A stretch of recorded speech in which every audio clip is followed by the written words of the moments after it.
coach, wearing your coaching hat, addresses both of those pieces. So the perspective piece, when you sell like a coach, you're no longer approaching the conversation thinking, okay, my job is to sit down and persuade this person that my services are valuable.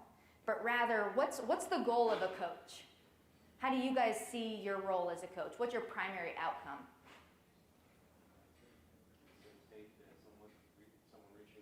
Helping someone reach their goals? Yeah.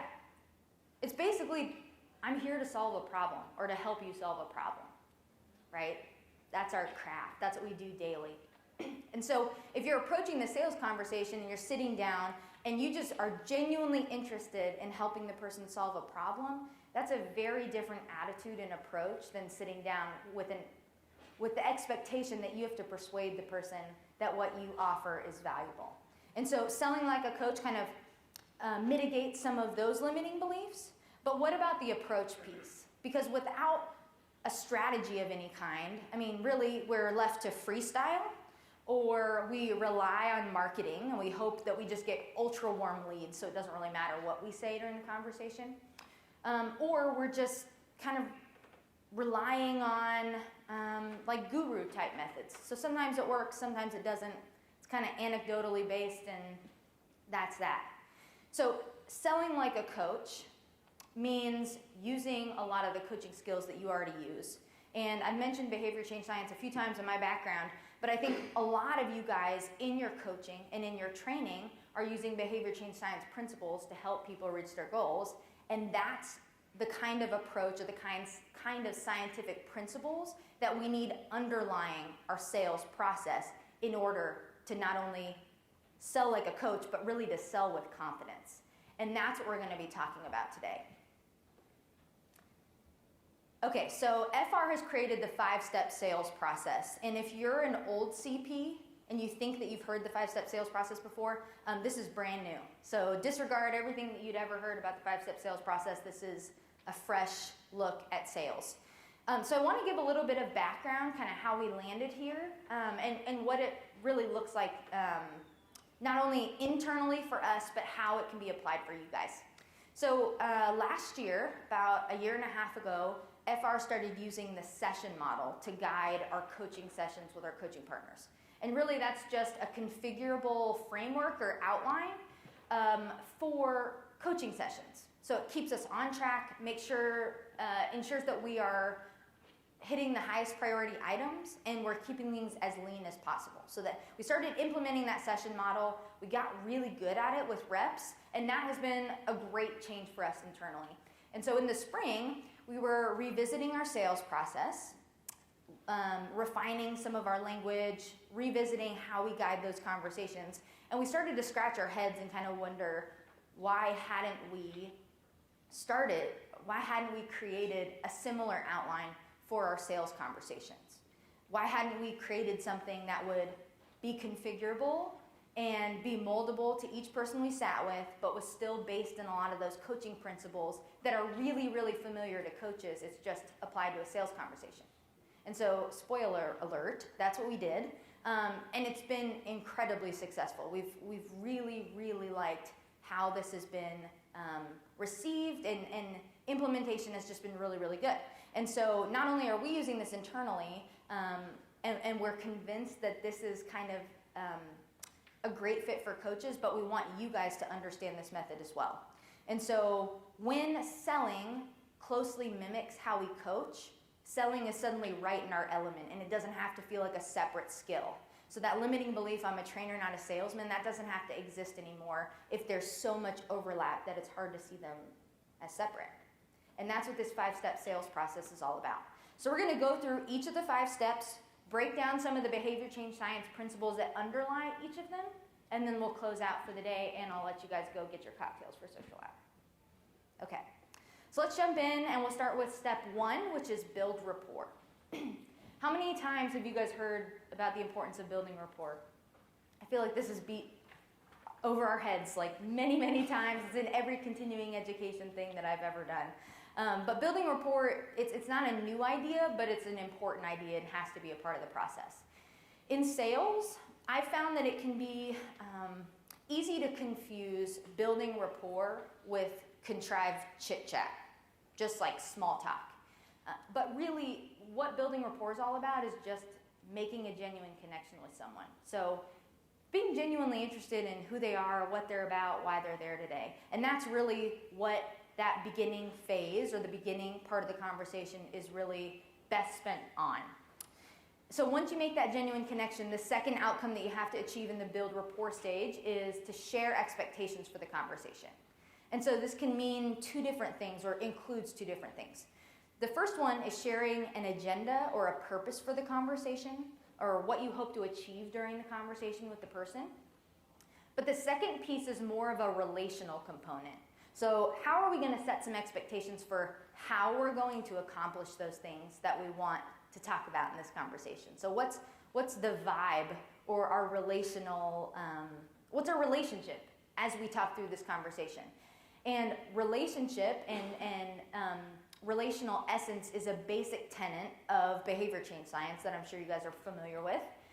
But when we consolidate and average all of behavior change science theory and start to look at what relationships are the most motivating or are the best environments for motivation to build, it includes three components. And so that's what we want to have established in that step one. And so the first piece of that is collaborative. So the essence of the relationship and how you guys interact during the conversation has to be based on collaboration. So both you and the prospect are equal and active participants in the sales conversation. So if any one person is monologuing, that kind of loses that collaborative essence, and so it should never feel like a sales presentation, but it really is truly a conversation. In addition to collaborative, it needs to be evocative. And so this is where our coaching skills really come into handy.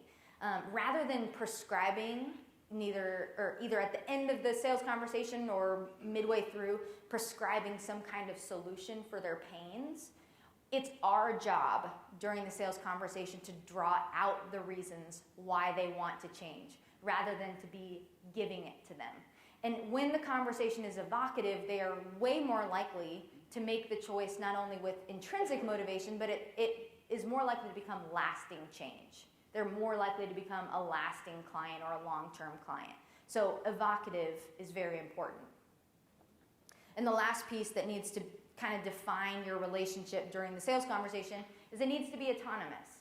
So this not only means that they feel like they can make the decision for themselves, so you're not using high pressure tactics, but you're giving them a lot of freedom to choose. But there's also an element that your interest in helping them is not contingent on them buying from you. Your interest in helping them is not contingent on them buying from you. And when they sense that, they're actually a lot more likely to buy. It's like this reverse psychology thing.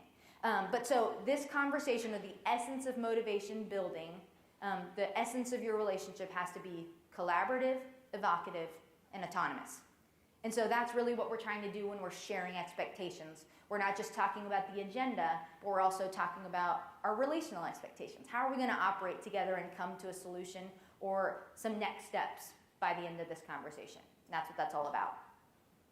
Let's move on to step 2, and that's to explore aspirations. And there's 2 outcomes we want to explore here. Or I'm sorry, a single outcome that we want to explore here. And that's just to look at the future and dream a little bit. This is more than just asking about goals, but it's an exercise in thinking about what could be. So that's a little bit beyond just saying, I want to lose 15 pounds, but it's really like, what do I want my life to look like in a year from now? For those of you that are CPs, you have probably been asked by your coach at one point, when we're talking about long-term vision, what do you want your business to look like in 5 years? That is a question that touches on aspirations. It's a lot bigger than just asking about what your KPI goal should be for the next quarter. And I think in sales conversations, it's tempting to keep it lower level like that. So in the explore aspirations phase, we do want them to dream a little bit, to be a little bit vulnerable, and to look at life on a higher altitude, if that makes any sense. Closely related to step 2 is the uncover affliction stage. And this is all about the pain and the obstacles. And this is something that's like hammered into us as an essential part of sales. But really, this is like, what are the things standing in the way from all of the goals and priorities and values that they just articulated to you in step 2.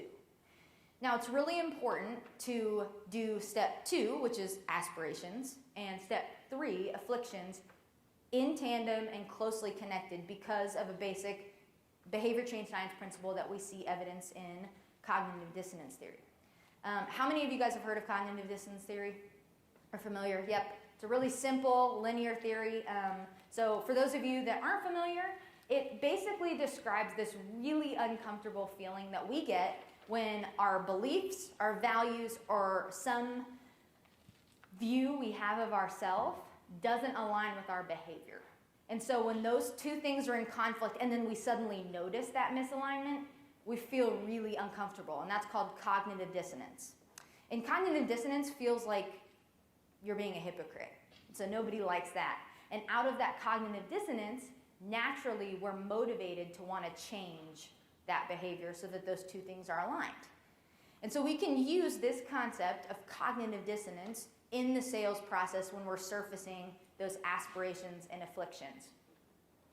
As we talk about their goals or what could be, and then we talk about the pains, the afflictions, the obstacles that are standing in their way, when we contrast them, we can actually create a delta or some tension between the two.